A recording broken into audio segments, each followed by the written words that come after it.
नमस्कार, मैं पवन अहलावत सिटी जिन में आपका स्वागत करता हूं। आज मेरी ही नाम राशि मेरे ही गांव से पवन वर्मा जी हैं जो कांग्रेस पार्टी से टिकट मांग रहे हैं। इन्होंने अपना नामांकन दर्ज किया है।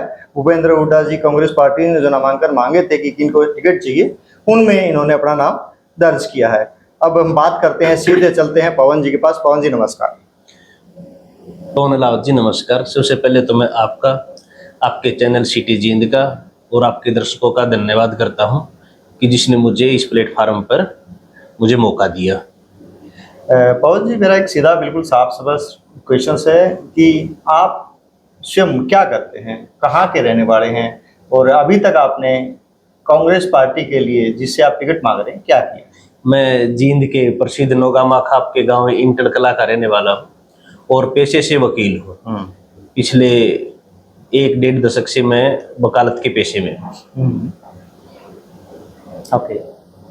और अभी जैसे समाज के लिए हम बात करते हैं, आप टिकट मांग रहे हैं जींद हलके की, तो जींद हलके में अपना अभी तक क्या योगदान रहा है उस कार्य में जिसके बलबूते पे आप टिकट मांग रहे हैं? देखिए, मेरा परिवार पिछले 3 पीढ़ियों से कांग्रेस के साथ रहा है। कांग्रेस ने किसी भी आदमी को टिकट देने का काम किया, हमने उसको जितवाने का काम किया। मैं 15 साल से राजनीति में सक्रिय हूँ, मतलब 15 साल की उम्र से राजनीति में सक्रिय हूँ। एक छोटे बचपन से लेके अब तक जिस भी आदमी को कांग्रेस ने टिकट दी या जिस भी प्रत्याशी को उतारा, हमने तन मन धन से उसको जितवाने का काम किया, उसका साथ दिया। रिजल्ट चाहे कुछ भी रहा हो, हम हमेशा कांग्रेस पार्टी के साथ रहे। तो आप कह रहे हैं कि आपकी 3 पीढ़ियां कांग्रेस पार्टी के साथ रही हैं, तो इसी बलबूते पे आप चाहते हैं कि आपको टिकट कांग्रेस पार्टी दे? नहीं, ये जरूरी नहीं है, लेकिन यहाँ पे कांग्रेस पार्टी ने हर वर्ग को एक बार मौका दिया है। तो जींद में 50% से ज्यादा पिछड़े हैं, तो एक बार पिछड़े वर्ग को भी मौका दे के देखना चाहिए। मेरा सिर्फ यही एक मानना है। तो आप ये कह रहे हैं कि आप पिछड़े वर्ग से आते हैं इसलिए आपको टिकट मिले? कह सकते हैं। और जब आपको टिकट कांग्रेस पार्टी दे देती है और फिर आपकी क्या रूपरेखा रहेगी? आप कैसे टिकट, मतलब कैसे जीतेंगे? मतलब बेसिकली क्या है कि कांग्रेस पार्टी जीतने वाले उम्मीदवार को टिकट देगी, तो आप अपने आप को कैसे देखते हैं कि आप कांग्रेस पार्टी की टिकट जिनसे निकाल सकते हैं? अगर कांग्रेस पार्टी भाई दीपेंद्र सिंह हुड्डा और बड़े साहब चौधरी भूपेंद्र सिंह हुड्डा अगर मुझे टिकट देते हैं, मुझे मौका देते हैं, तो मैं हर छोटे कार्यकर्ता, बड़े कार्यकर्ता, कांग्रेस के हर नेता, हर कास्ट, क्लास, रिलीजन को साथ लेके चलूंगा और शहरी वोटर और जो गांव के वोटर हैं, इनके साथ तालमेल बनाकर इस टिकट को कांग्रेस की झोली में डालने का पूरा प्रयत्न करूंगा और उसमें मैं कामयाब भी रहूंगा। सर पवन जी, एक बिल्कुल सिंपल मेरा एक क्वेश्चन और भी आता है ऐसे ही जहन में कि बहुत नेता हैं अभी यहाँ पे टिकट मांगने वाले।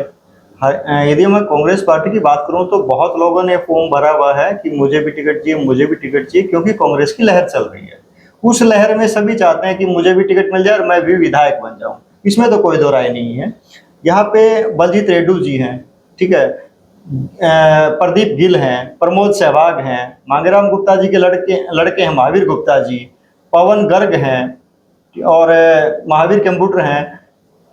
बहुत लोग हैं जो टिकट मांग रहे हैं, बहुत लोग मांग रहे हैं। बलजीत रेड्डू जी हैं जो लक्ष्य प्लांट चलाते हैं, काफ़ी बड़ा उनका नाम है, बड़े समाज सेवी हैं, ठीक है। और यदि मैं बात करता हूँ आपके ही गांव के नज़दीक से है, प्रदीप गिल जी हैं, इटल खुर्द से हैं, वो भी एक समाज सेवी हैं, काफ़ी लंबे समय से जुड़े रहे हैं, बड़ा उसके अंदर सहयोग करते रहे। तो उनके मुकाबले आप अपने आप को कहाँ देखते हैं?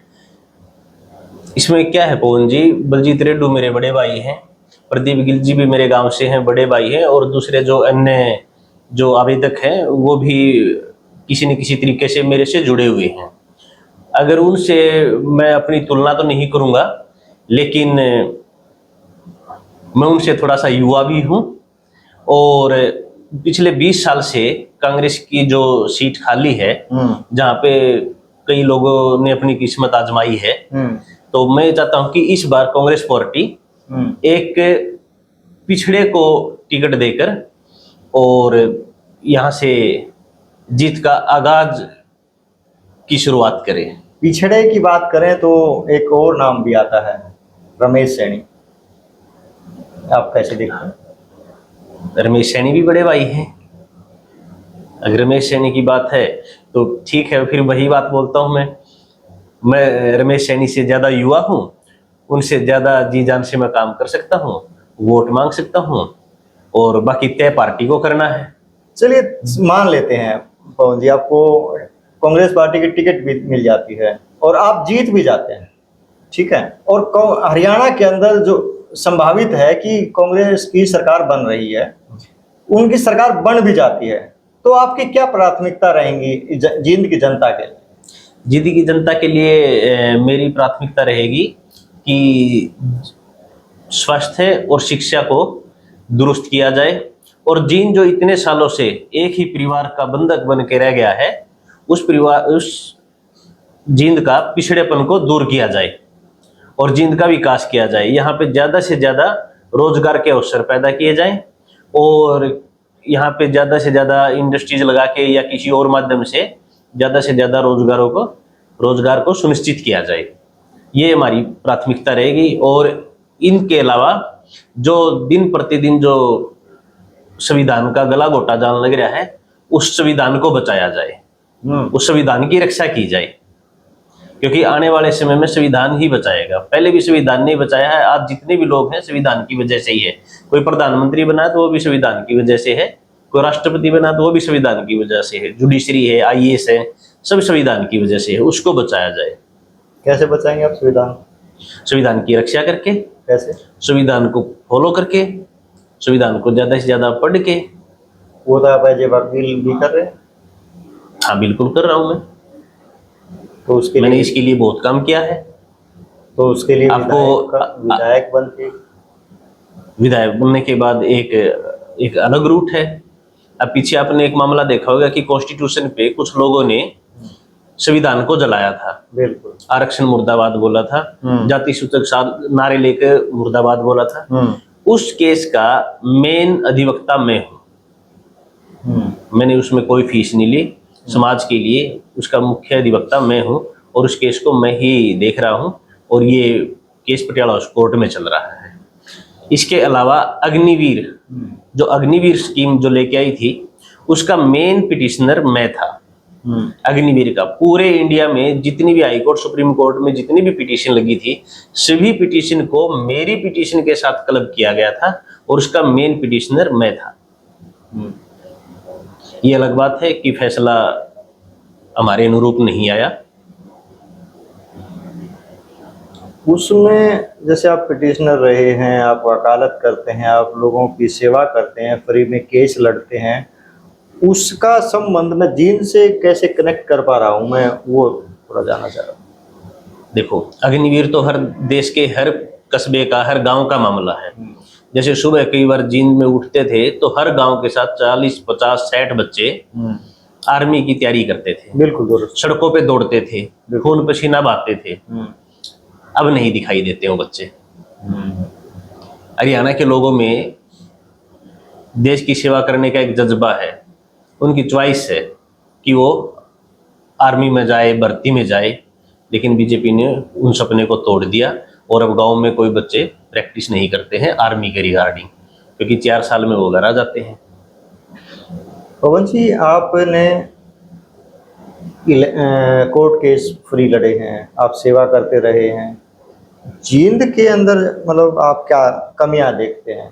कितने लंबे समय में आप अभी अप्रोक्सीमेट आपकी 45 के अराउंड आपकी एज होगी, तो 42 आप 42 सॉरी, तो 42 फिर तो आप मेरे से 1 साल छोटे ही हैं, ठीक है। तो 42 आपकी एज है, तो उसमें आप क्या देखते हैं कि क्या चीज़ें जींद के अंदर हो सकती थी जिसकी कमी आपको खलती है?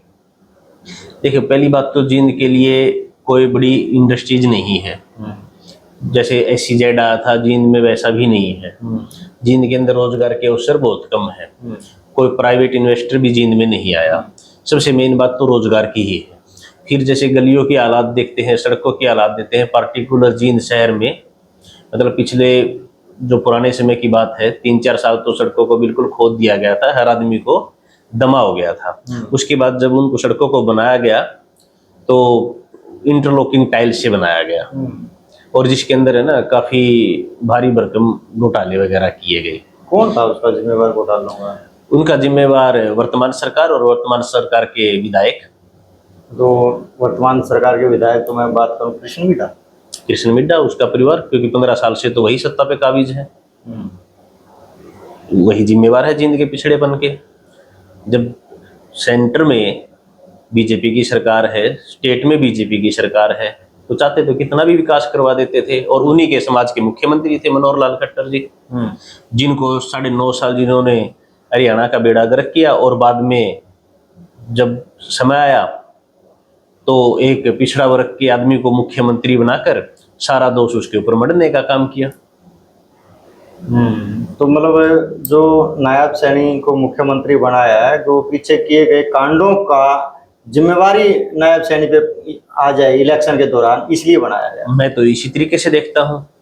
और जींद के विकास की बात करें तो माननीय चौधरी भूपेंद्र सिंह हुड्डा ने जब 5 सीट जींद की कांग्रेस पार्टी की नहीं थी, कांग्रेस के एंटी थी, उसके बावजूद भी जींद में एक हर्बल पार्क बनवाया, एक जिमखाना क्लब बनवाया, एक स्टेडियम बनवाया, एक महिलाओं के लिए कॉलेज बनवाया, और एक है ना यूनिवर्सिटी बनवाई, और एक पटियाला चौक वाला पुल बनवाया। जो हमारे लिए, जैसे ही हम गांव से आते थे तो पटियाला चौक पे कई बार 2 रेल क्रॉसिंग होती थी, 3 होती थी, हमें बहुत ज्यादा इंतजार करना पड़ता था, स्कूल कॉलेज में लेट भी हो जाते थे। उस पुल को बनवाने का काम कांग्रेस पार्टी ने किया। वो भी तब किया जब कोई भी सीट कांग्रेस ने जींद डिस्ट्रिक्ट में नहीं जीती थी, उसके बावजूद भी इतना विकास करवाया। अभी आप कह रहे हैं कि कांग्रेस पार्टी ने इतना विकास करवाया और वो भी उस टाइम यहाँ पे कोई भी विधायक नहीं था जी, ठीक है, तो उसी का श्रेय कृष्ण मिड्डा जी लेते हैं कि ये सारा काम मैंने करवाया। कृष्ण मिड्डा क्या लेते हैं, पूरी बीजेपी लेती है। कांग्रेस के जितने भी योजनाएं थी, जितने भी काम थे, उनके ऊपर अपना टैग लगा के उनका उद्घाटन करके उन्हीं का श्रेय पूरी बीजेपी लेती है। ये तो डिस्ट्रिक्ट लेवल से लेके सेंट्रल लेवल तक यही हाल है। अंत में आप जींद की जनता से क्या अपील करना चाहेंगे? जींद की जनता से बस मेरी एक यही अपील है कि कांग्रेस पार्टी को मजबूत करे। भाई दीपेंद्र हुड्डा बिल्कुल जवान है, नया जोश है, उनके हाथों को मजबूत करे। चौधरी भूपेंद्र सिंह हुड्डा के हाथों को मजबूत करे, और यहाँ पे इतने सालों से जो सूखा पड़ा हुआ है वहाँ पर कांग्रेस पार्टी को जितवाने का काम करे। धन्यवाद पवन जी। ये हमारे साथ थे पवन वर्मा जी, गांव इटल कलां से, कांग्रेस की टिकट के दावेदार हैं जींद से, और ये अपनी बात बखूबी इन्होंने रखी। ये बता रहे हैं हमें कि ये जींद का विकास करेंगे, पिछड़ेपन को दूर करेंगे, रोजगार के अवसर यहाँ पे लेके आएंगे, और कांग्रेस पार्टी से यदि ने टिकट यहाँ से देती है तो ये 100% टिकट को यहाँ से निकाल के कांग्रेस पार्टी की झोली में डालने का काम करेंगे।